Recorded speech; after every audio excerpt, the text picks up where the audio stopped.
Now, that is a great idea. This, of course, was vigorously pursued. There were all sorts of interesting attempts made, many of them taking off vertically like rockets.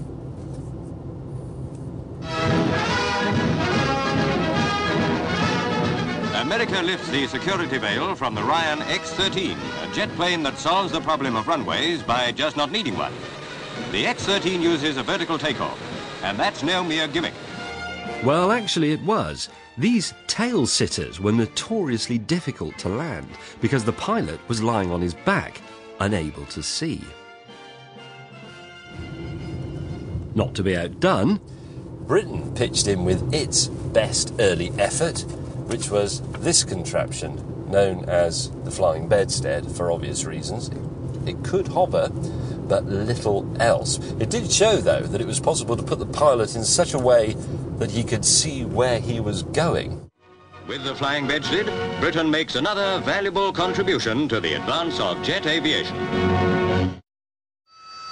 After worldwide investment of millions of dollars and francs and Deutschmarks and rubles and possibly even a few zlotys, the world's first fully operational true VTOL aircraft finally arrived. And it was, of course, the Harrier from Britain.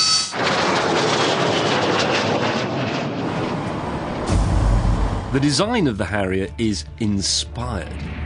It uses a single engine, albeit a bloody powerful one, with 4 movable nozzles that direct the thrust downwards for vertical takeoff and then swing backwards for normal flight.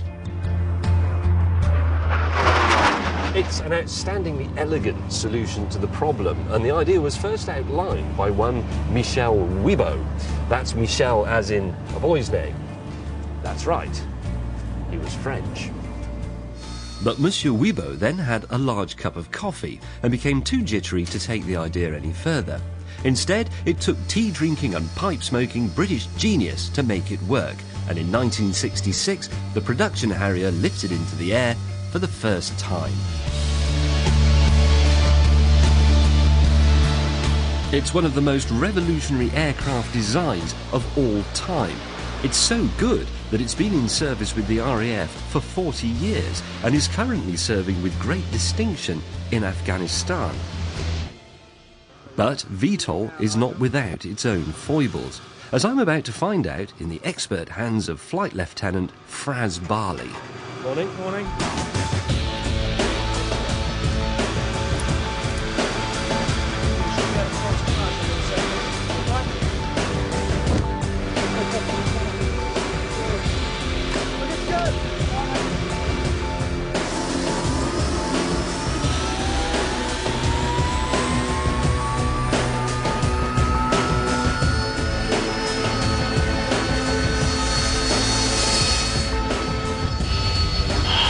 Right then, James. Yep. It's a takeoff, but not like any normal aeroplane. Timing's good, IGVs are good, water to take off. You all ready? Yep. 80 degrees of nozzles.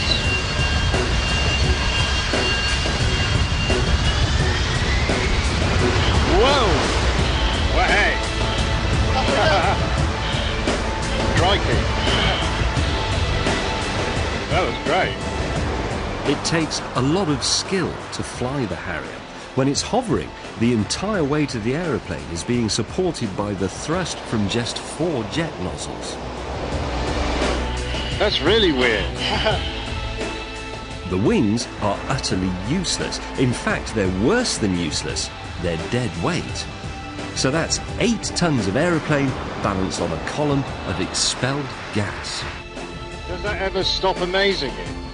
Not really, actually. It's the strangest feeling. But you only share that with other Harrier pilots, don't you? Because no Yes, other you do. aeroplane does it. Exactly that. That's terrific. God, do you get to do this every day? Every day.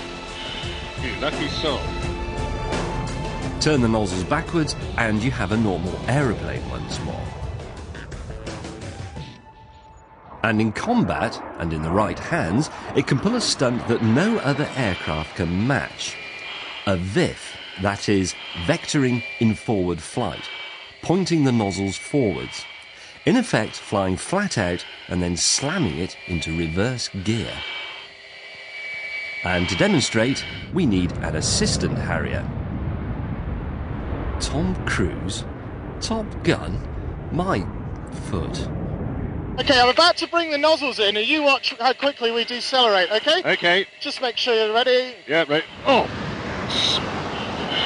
Bloody hell! And he just goes shooting out in front of us. It's like flying into a giant marshmallow or something, isn't it?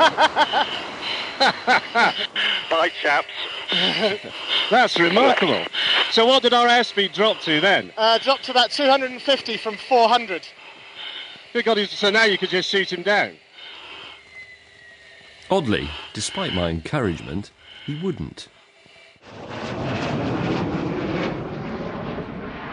So that's where the real Harrier skill comes then, it's that nozzle management bit. Yes, it is. Very much so. And that's quite tricky. Yes. Well, I mean, obviously we take the best guys onto the course here, and even then not all of them make it.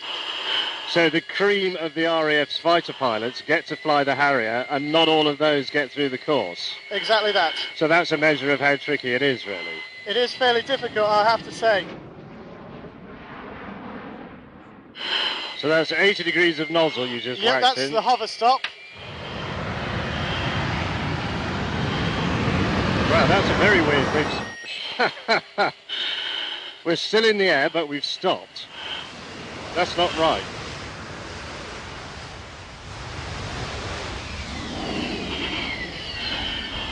Second one has been over. Second six.